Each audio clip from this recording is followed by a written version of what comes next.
The air at the Miller Farm auction was thick with the smells of late spring in Iowa. Damp earth, diesel exhaust, and the cheap, greasy perfume of hot dogs sizzling on a portable grill. It was 1973, a year of big hopes and even bigger loans. Men in seed corn caps and dusty overalls stood in tight knots, their talk a low hum of commodity prices and interest rates. Most were here to spectate, to kick the tires on machinery they couldn't afford and dream a little. A few, like Richard Davies, were here to be seen. Jedediah Stone was not one of them. He stood alone near the back, his hands shoved deep in the pockets of his worn denim jacket, his gaze fixed on the last item of the day. It was an Alice Chalmers All-Crop 60 combine, a machine that looked less like a piece of farm equipment and more like a forgotten relic from a scrapyard. Its orange paint was faded to a chalky rust. The canvases were dry rotted, and a family of sparrows had built a nest in the grain hopper. The auctioneer, a fast-talking man with a sweat-stained Stetson, didn't even bother to build it up. "All right, boys, last call. Lot 342, an Alice Chalmers pull type. What am I bid? Do I hear 500? 500 to get it gone." A ripple of quiet laughter went through the crowd. $500 for that pile of junk.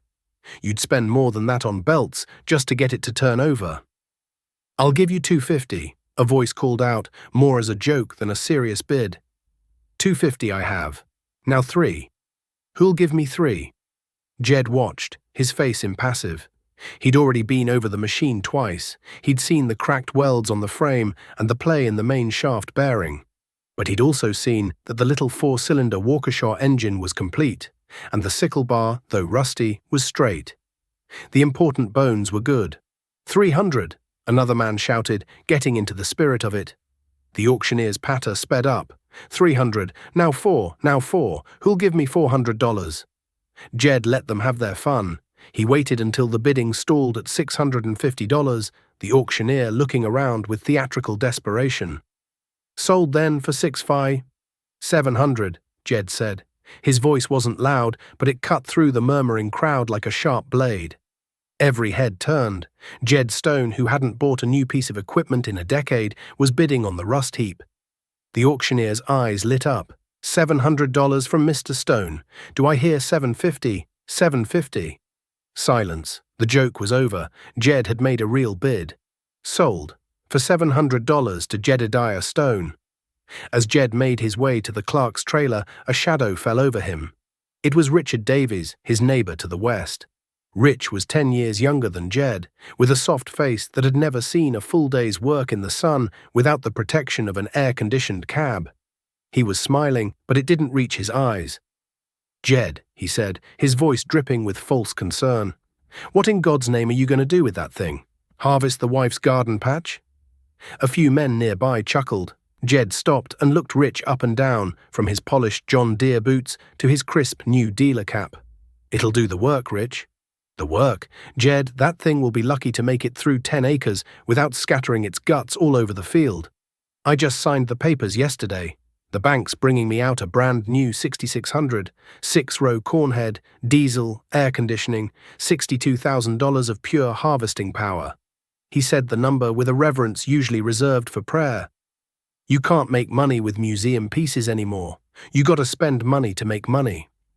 Jed just nodded slowly. He pulled a worn leather wallet from his back pocket, the same one his father had carried for 30 years. He carefully counted out $700 in 20s and 10s, the bills soft and faded from use. He handed them to the clerk, got his receipt, and walked away without another word to Rich. He didn't need to. The difference between them was laid bare right there. Rich's $62,000 of bank debt versus Jed's $700 of paid-in-full steel. It took Jed the better part of a day to get the old Alice home, wrestling it onto a borrowed trailer with his aging Farmall M. When he finally backed it into his machine shed, the scale of the task ahead settled in. The shed itself was a testament to his philosophy. It wasn't a new Morton building like Rich's. It was an old barn, reinforced with timbers Jed had cut himself, filled with tools that were more old than new, but all of them meticulously maintained. A heavy-duty welder stood in one corner, a metal lathe in another. Coffee cans filled with sorted nuts and bolts lined the shelves. This was not just a place to store machinery, it was a workshop, a hospital for tired iron. He spent the first week just getting to know the combine. He pressure-washed decades of grease and grime off the frame, revealing the original Persian orange paint in sheltered spots. He pulled the spark plugs from the Waukesha engine, poured a little Marvel mystery oil into each cylinder to loosen the rings, and let it sit. He and his boy, young Tom, spent 2 full days replacing every canvas, painstakingly riveting the new slats into place. They took apart the sickle bar, sharpening each triangular blade on the bench grinder until it was razor sharp, then reassembling it with painstaking precision, checking the tolerances with a feeler gauge. While Jed was elbow-deep in grease, a long, low semi-truck from the John Deere dealership rumbled down the county road. It slowed as it passed Jed's place, the driver no doubt looking at the antique sitting in the yard. Then it turned into Rich Davies's long, manicured driveway. The new 6600 gleamed in the afternoon sun, its green paint so bright it almost hurt to look at. The tires were black and glossy, the glass of the cab spotless. It was a beautiful machine, a symbol of the new era of farming. Rich and his family came out to watch it unload, posing for pictures like it was a new baby. The whole county was talking about it by supper time. Jed heard the talk at the co-op the next morning. "Did you see that thing? Thing's a monster. Heard it cost more than his house. Well, with corn at $3 a bushel, he'll pay for it in no time." Then someone lowered their voice. "Feel sorry for Jed Stone, though, trying to compete with that thing using an old Alice pull type. It's like bringing a knife to a gunfight." Jed, standing by the counter paying for a handful of hydraulic fittings, didn't let on that he heard. He just tipped his cap to the clerk and walked out. He knew what they were saying, he knew what they thought. Let them think it. The race wasn't won in the first lap. Now, before we go any further, I want to ask you all something. Have you ever owned a piece of equipment, a tool, or a vehicle that everyone else called junk? But you knew its worth, the one you could always count on when the fancy stuff failed? Let me know down in the comments what it was and the story behind it. All right, let's get back to Jed and his $700 gamble. By the time October rolled around, the corn stood tall and dry in the fields, the leaves rustling in the autumn wind. Harvest was on. The roar of big diesel engines became the soundtrack of the county from dawn until well after dusk. Rich Davies was the conductor of this orchestra. His new 6600 paired with a 6-row corn head devoured his fields. You could see the lights on his cab moving across the hills late into the night, a relentless, efficient predator. He could knock out 100 acres in a day. The grain tank filling up so fast, his 2 hired trucks could barely keep up hauling it to the elevator. Jed's operation was a different story. The little Waukesha engine on the all-crop 60 barked to life each morning with a puff of blue smoke. It didn't roar, it chugged, a steady rhythmic pop, pop, pop that sounded ancient compared to the turbo whine of Rich's John Deere. Jed pulled the combine with his trusty John Deere 4020, a tractor he'd bought used but had rebuilt from the transmission out. The all-crop had a 2-row corn head, 2 rows. Rich did in one pass what took Jed 3. The work was slow and demanding. There was no air-conditioned cab for Jed. He sat on the 4020's steel seat, exposed to the dust and chaff that filled the air. Every hour he'd have to stop, shut everything down, and walk the machine with his grease gun, hitting the dozen Zerk fittings that kept the old bearings turning. He listened to its sounds, his ear tuned to the slightest change in rhythm that might signal a problem. He wasn't just operating a machine, he was in a constant conversation with it. The talk at the diner intensified. "Jed's gonna be out there till Christmas," they'd say over coffee. "Rich finished his corn last week and is already halfway through his beans. He's even doing custom work for the Hendersons." Jed was falling behind, and everyone knew it. He'd finish a field, and across the fence, Rich's land was already bare, the stalks chopped, and the ground already chiseled for next year. It was a visible daily reminder of his supposed foolishness. Rich would sometimes drive by on the road in his pickup, slow down, and just watch for a minute, a smirk on his face before speeding off in a cloud of dust. It was a quiet, constant humiliation. Then, one crisp afternoon in the back 40, it happened. A sound Jed had been dreading. Not a bang, but a high-pitched squeal followed by a grinding shudder that shook the whole combine. He slammed the PTO lever forward, shutting off power from the tractor instantly. The silence that followed was heavy and absolute. He climbed down from the 40-20, his heart sinking. He could smell it before he saw it, the acrid scent of burnt metal. He traced the smell to the main separator drive shaft. The bearing on the far side had given up. It hadn't just failed, it had disintegrated, chewing up the housing and scoring the shaft itself. This wasn't a simple fix. This was a catastrophic failure. The part was obsolete. You couldn't just call up the Alice Chalmers dealer, what was left of it, and order a new one. For most farmers, this would be the end. The combine would be dragged to the fence row to rust in peace. Jed stood there for a long moment, staring at the mangled steel. The sun was getting low, and a cold wind was picking up. Across the valley, he could see the lights of Rich's 6600, still working, still eating up acres, still making money. The scorn, the laughter from the auction, the pitying looks at the co-op, it all washed over him. For a moment he felt a flicker of doubt. Maybe they were right. But then he shook his head. Doubt was a luxury he couldn't afford. He walked back to the tractor, unhitched the combine, and drove the 40-20 back to the shed. He returned with the heavy-duty jack, a set of blocking timbers, and his largest toolbox. He worked under the faint glow of the tractor's headlights, the wrenches cold in his bare hands. It took him 3 hours of grunting and cursing to disassemble the drive unit and get the damaged shaft and housing free. He carried the heavy, grease-caked parts into his workshop and laid them on the steel workbench like a surgeon laying out his instruments. The bearing was gone, little more than metal dust. The housing was cracked and warped from the heat. The shaft was badly grooved. It was worse than he thought. The next day, he didn't go to the field. He was at his workbench. He couldn't find a replacement bearing anywhere in the county, not even at the specialty supply house in the city. So he decided to make one. He found a block of high-carbon steel and spent the entire morning at his lathe, carefully turning it down, machining a new housing from scratch. The air filled with the smell of cutting oil and hot metal. He measured and remeasured with his calipers, working to a tolerance of 1/1000th of an inch. Next was the shaft. It was too damaged to use as is. He couldn't build it up with a welder. It would be too brittle. So he did something his father had taught him. He mounted the shaft in the lathe and carefully turned it down past the damaged section, making it smooth and perfectly round again, but now undersized. Then he took a piece of hardened steel tubing with the correct inner diameter, heated it with an acetylene torch until it glowed cherry red, and using a pair of heavy tongs, slid it over the newly machined section of the shaft. As the sleeve cooled, it shrank, forming a bond with the shaft so tight it was as if they were one piece of metal.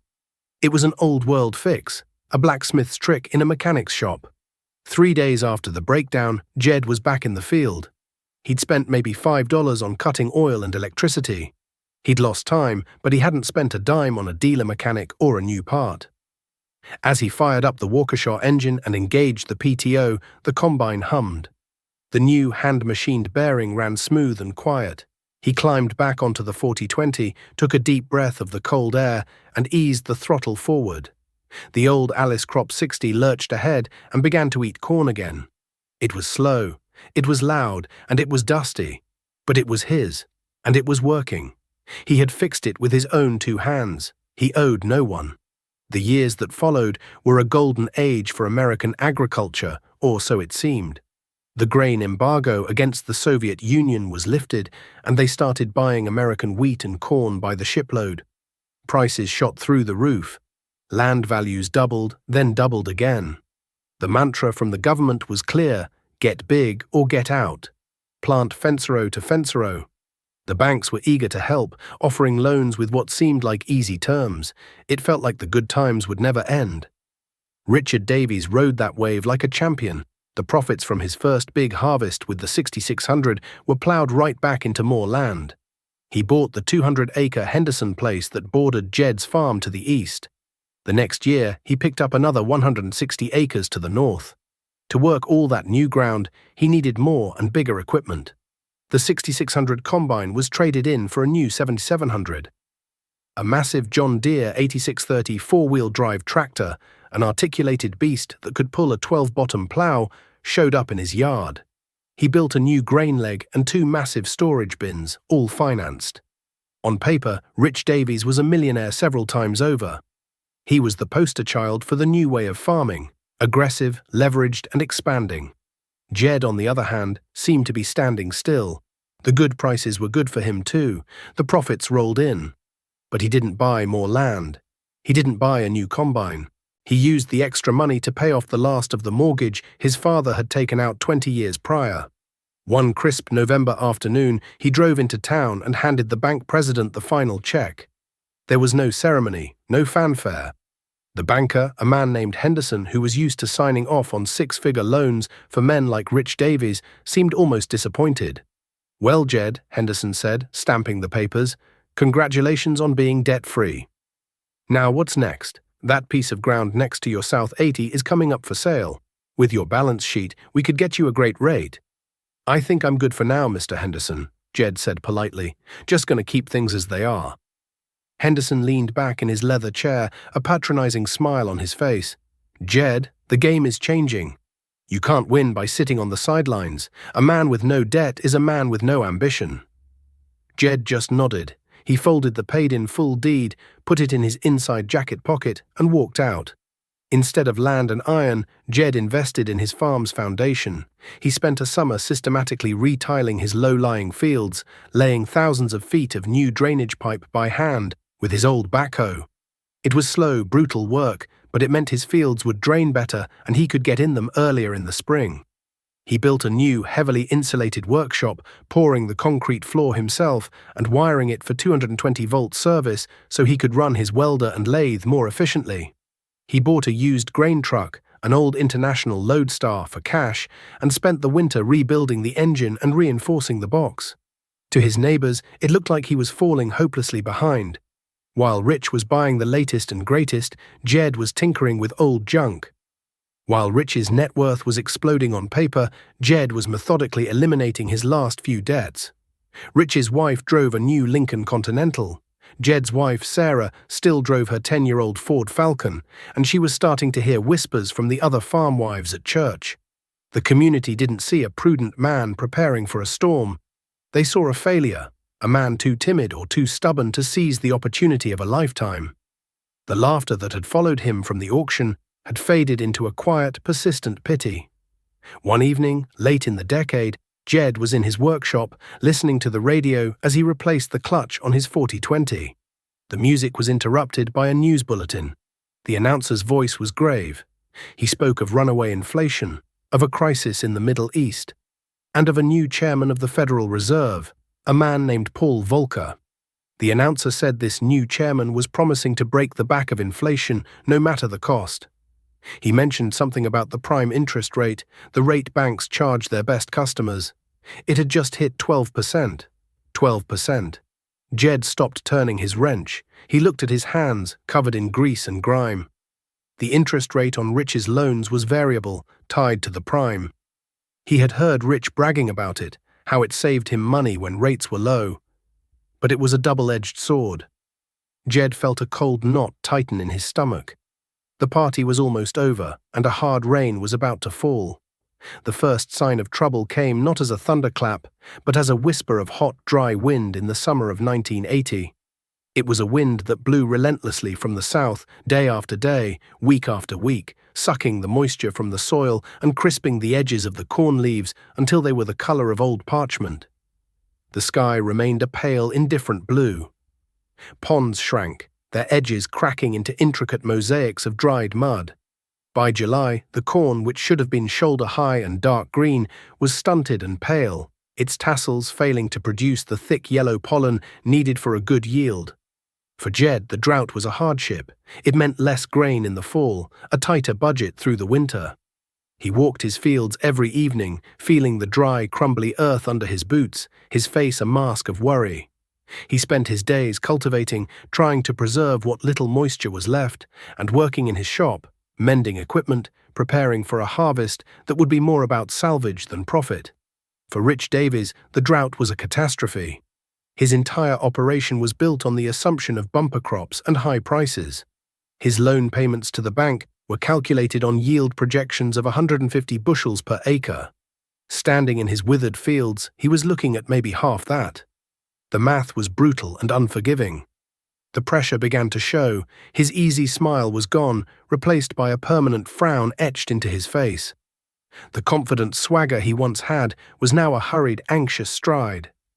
One afternoon, Jed was replacing a sickle section on his old Alice when Rich's new pickup truck screeched to a halt in his driveway, kicking up a cloud of dust.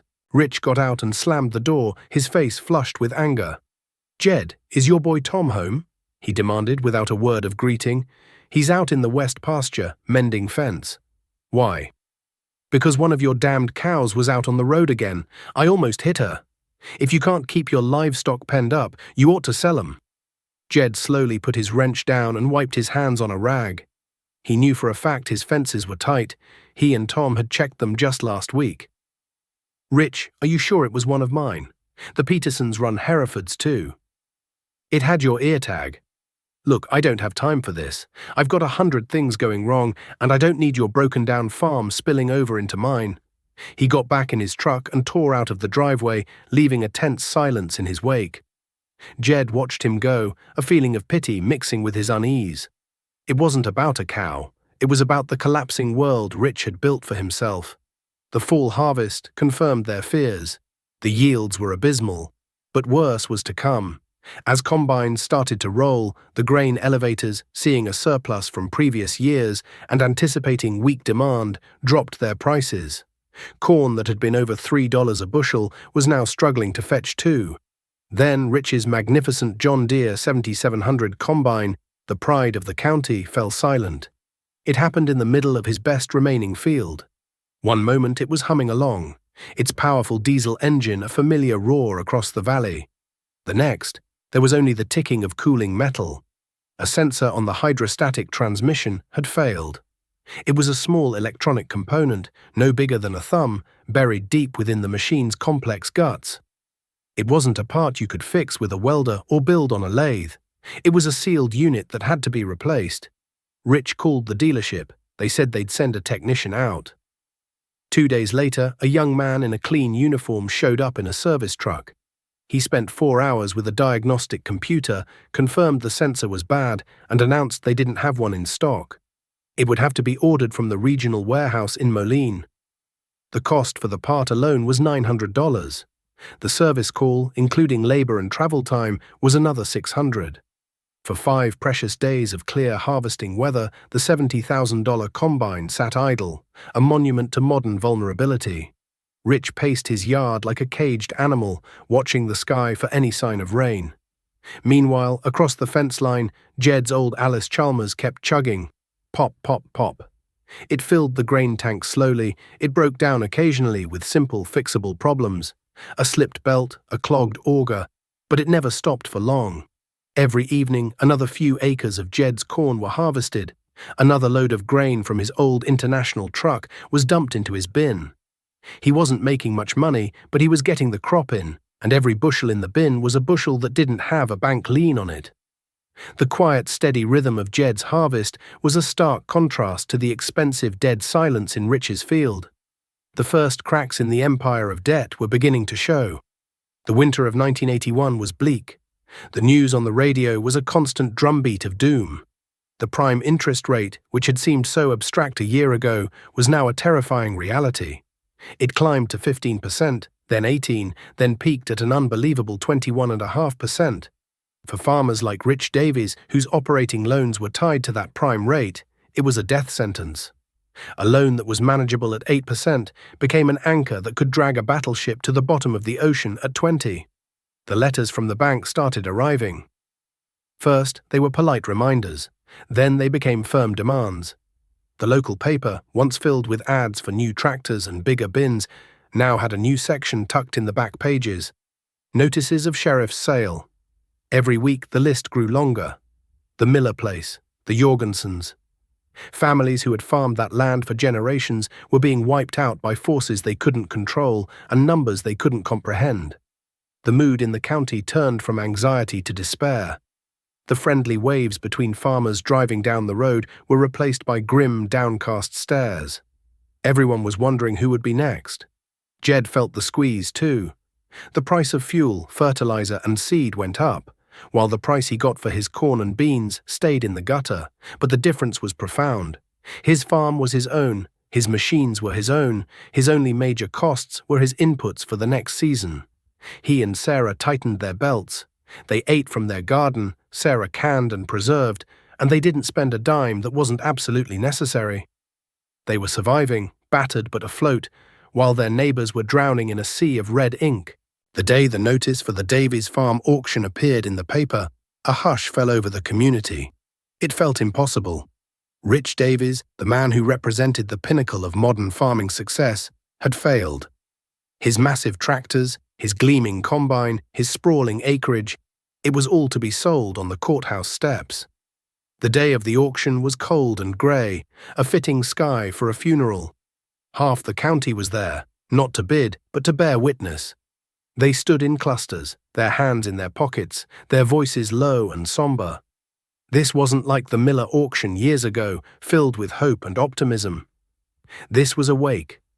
Rich was there, standing beside his wife. He looked like a ghost. The confidence had been completely hollowed out of him, leaving a thin, brittle shell. He was aged 10 years in one. The auctioneer began with the equipment. The big John Deere 8630, which had cost Rich over $100,000, struggled to get a bid of $20,000. The 7700 combine, his pride and joy, sold for even less. There was no money in the county. The men who might have wanted that equipment were fighting their own battles with the bank. Then came the land. It was sold in parcels. The 2 expansion farms Rich had bought went first, for less than half of what he had paid for them. Finally, the auctioneer announced the last parcel, the original 160-acre home place, the farm that had been in the Davies family for 3 generations. "What am I bid for this prime quarter section, with house and outbuildings?" the auctioneer called out, his voice lacking its usual enthusiasm. The crowd was silent. The banker, Mr. Henderson, stood at the front, a clipboard in his hand, ready to bid on behalf of the bank if the price was too low. "Do I hear $100,000? the auctioneer pleaded. "That's just over 600 an acre, folks. You can't buy bare ground for that." More silence, then a clear voice from the back of the crowd. "I bid 80,000. Every head turned. It was Jedediah Stone. He stood quietly, his face calm, his gaze fixed on the auctioneer. A murmur went through the crowd. Rich Davies looked up, his eyes meeting Jed's for a brief, unreadable moment. The banker, Henderson, looked annoyed. He had expected to take the land back for the bank unopposed. He gave a curt nod to the auctioneer. 85. 90,000, Jed said immediately, his voice steady. Henderson hesitated. The bank didn't want the land. They wanted the money. Managing a foreclosed farm was a liability. He conferred with his colleague. 91, Henderson said finally. 95, Jed countered without missing a beat. The auctioneer's gaze darted between the 2 men. "I have 95,000 from Mr. Stone. Do I hear 100? Henderson shook his head, a flicker of disgust on his face. He snapped his clipboard shut. It was over. "Sold," the auctioneer cried, his gavel cracking through the cold air. "For $95,000, to Jedediah Stone." Jed didn't celebrate. He simply walked to the clerk's table to sign the papers. He had paid for the land with the profits he had saved during the good years, money that had sat in a simple savings account, earning modest interest, while Rich's paper wealth had vanished into thin air. He had just bought his rival's birthright for a fraction of its worth, and it brought him no joy. Later that afternoon, as the last of the crowd drifted away and the equipment buyers arranged for hauling, Jed found Rich sitting on the tailgate of his old pickup truck, his head in his hands. The magnificent farmstead behind him was no longer his. Jed walked up and stood there for a moment. He didn't say, "I told you so." He didn't offer empty platitudes. He just waited. Finally, Rich looked up, his eyes red-rimmed and defeated. "You must be enjoying this, Jed. You won. Your rusty old junk beat my whole fleet." "This isn't a game, Rich," Jed said, his voice quiet but firm. "Nobody won here today. The whole county is losing." He paused, kicking at a loose piece of gravel. Listen, I didn't buy this place to kick you out. I bought it because it's good land, and because a man shouldn't have to see his wife and kids lose their home." Rich stared at him, confused. "What are you talking about?" "I'm talking about an offer," Jed said. "The house is yours to live in, rent-free for the first year until you get on your feet. After that, we can figure out a fair price. As for the land, I'll need a hand farming it. I can't manage it all myself. I'll pay you a decent wage, same as I'd pay any hired man. Or if you prefer, you can rent the ground back from me on shares. It's your choice." Rich was speechless. He looked at Jed, at the man he had mocked and belittled for years, the man who now held his entire future in his hands. He had expected vengeance, or at least a smug satisfaction. He was met instead with a quiet, powerful grace. All he could do was nod, the shame and gratitude warring on his face. He had lost his empire, but in that moment, Jed Stone had given him back his home. The years that followed were a slow healing. The farm crisis left deep scars on the landscape and the people. Fences fell into disrepair around abandoned farmsteads. The lights in many farmhouse windows never came on again. But for those who survived, like Jed, there was work to be done. Rich took Jed's offer. He became a hired hand on the land his great-grandfather had first ploughed. The humiliation was immense at first, but it was tempered by the quiet dignity of Jed's leadership.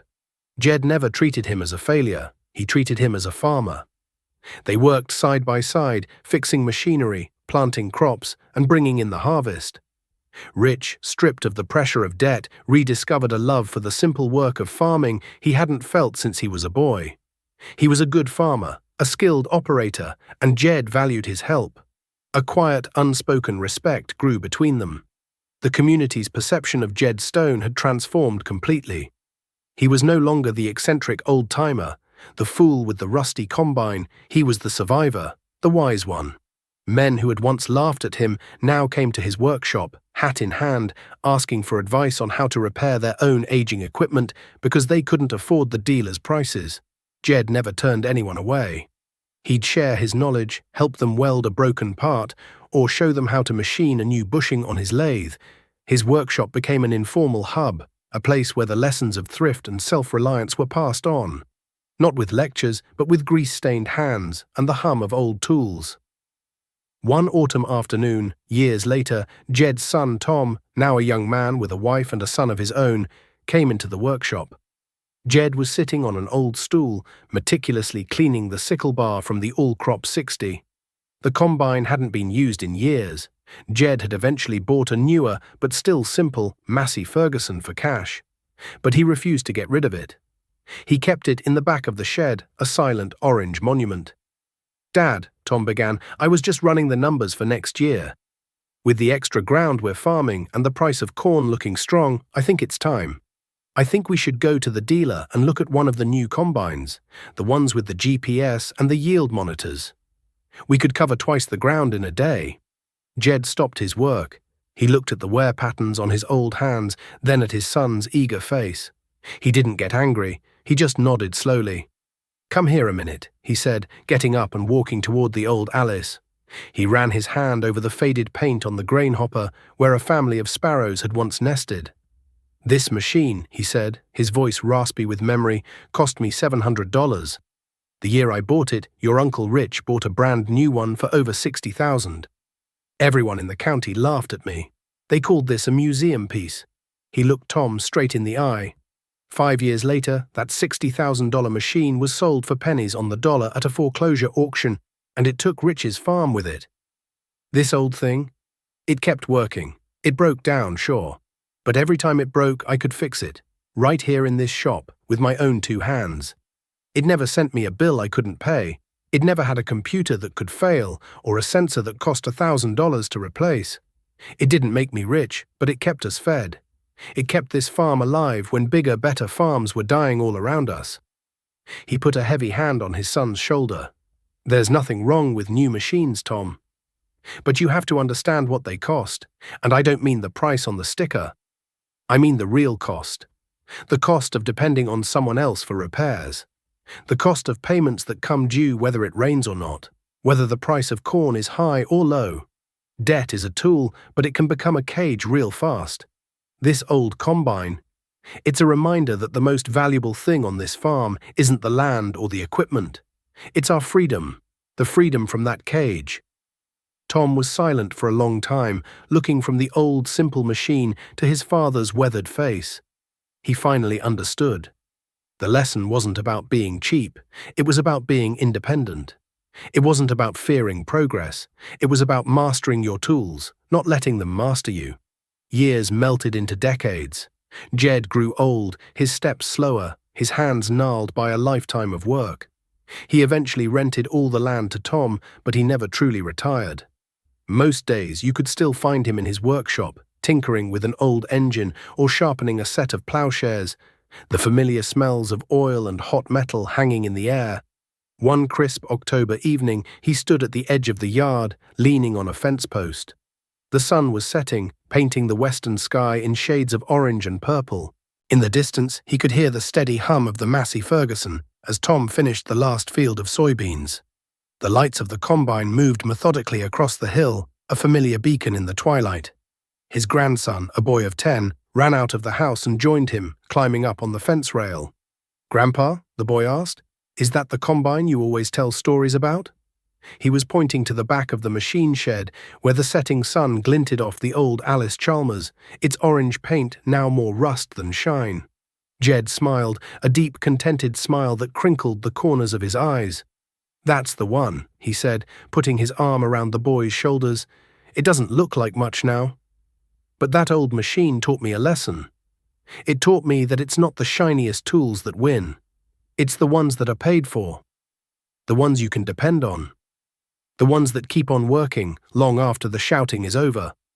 The steady pop-pop-pop of its little Waukesha engine was long gone, replaced by the diesel roar of a new generation. But for Jed, the memory of that sound was the rhythm of survival, the heartbeat of a legacy built not on the shifting sands of credit, but on the solid bedrock of steel, skill, and a wisdom that was worth more than all the money in the world.